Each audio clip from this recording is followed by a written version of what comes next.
In the moral world, there is nothing impossible if we can bring a thorough will to do it. Wilhelm von Humboldt. It is firmness that makes the gods on our side. Voltaire. Stand firm, don't flutter. Franklin. People do not lack strength, they lack will. Victor Hugo. Perpetual pushing and assurance put a difficulty out of countenance and make a seeming difficulty give way. Jeremy Collier. When a firm, decisive spirit is recognized, it is curious to see how the space clears around a man and leaves him room and freedom. John Foster. Do you know, asked Balzac's father, that in literature, a man must be either a king or a beggar? Very well, replied his son. I will be a king. After 10 years of struggle with hardship and poverty, he won success as an author. Why do you repair that magistrate's bench with such great care? Asked a bystander of a carpenter who was taking unusual pains. Because I wish to make it easy against the time when I come to sit on it myself, replied the other. He did sit on that bench as a magistrate a few years later. I will be a Marshal of France and a great general, exclaimed a young French officer as he paced the room with hands tightly clenched. He became a successful general and a Marshal of France.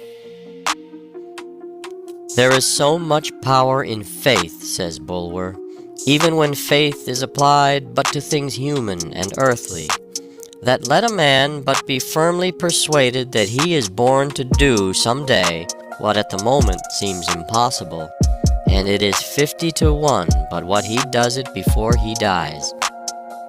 There is about as much chance of idleness and incapacity winning real success or a high position in life as there would be in producing a paradise lost by shaking up promiscuously the separate words of Webster's dictionary and letting them fall at random on the floor.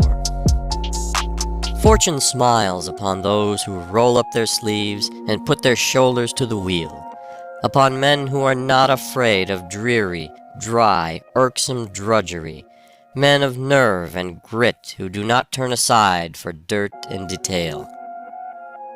Is there one whom difficulties dishearten? Asked John Hunter. He will do little. Is there one who will conquer? That kind of man never fails. Circumstances, says Milton, have rarely favored famous men. They have fought their way to triumph through all sorts of opposing obstacles. We have a half-belief, said Emerson, that the person is possible who can counterpoise all other persons. We believe that there may be a man who is a match for events, one who never found his match, against whom other men being dashed are broken, one who can give you any odds and beat you. The simple truth is that a will strong enough to keep a man continually striving for things not wholly beyond his powers will carry him in time very far toward his chosen goal. At 19, Bayard Taylor walked to Philadelphia, 30 miles, to find a publisher for 15 of his poems. He wanted to see them printed in a book, but no publisher would undertake it. He returned to his home whistling, however, showing that his courage and resolution had not abated. In Europe, he was often forced to live on 20 cents a day for weeks on account of his poverty.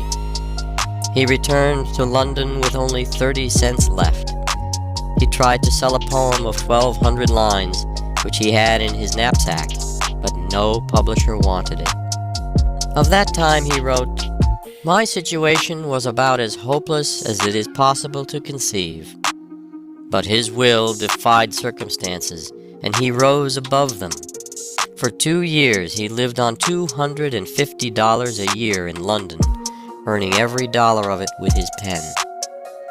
His untimely death in 1879, at 54, when minister to Berlin, was lamented by the learned and great of all countries. We are told of a young New York inventor who about 20 years ago spent every dollar he was worth in an experiment which, if successful, would introduce his invention to public notice and ensure his fortune and, what he valued more, his usefulness. The next morning the daily papers heaped unsparing ridicule upon him. Hope for the future seemed vain. He looked around the shabby room where his wife, a delicate little woman, was preparing breakfast. He was without a penny. He seemed like a fool in his own eyes. All these years of hard work were wasted. He went into his chamber, sat down, and buried his face in his hands. At length, with a fiery heat flashing through his body, he stood erect. "It shall succeed," he said, shutting his teeth. His wife was crying over the papers when he went back. "They are very cruel," she said. "They don't understand." "I'll make them understand," he replied cheerfully. "It was a fight for 6 years," he said afterward. "Poverty, sickness, and contempt followed me. I had nothing left but the dogged determination that it should succeed." It did succeed. The invention was a great and useful one. The inventor is now a prosperous and happy man. Napoleon was a terrible example of what the power of will can accomplish. He always threw his whole force of body and mind direct upon his work.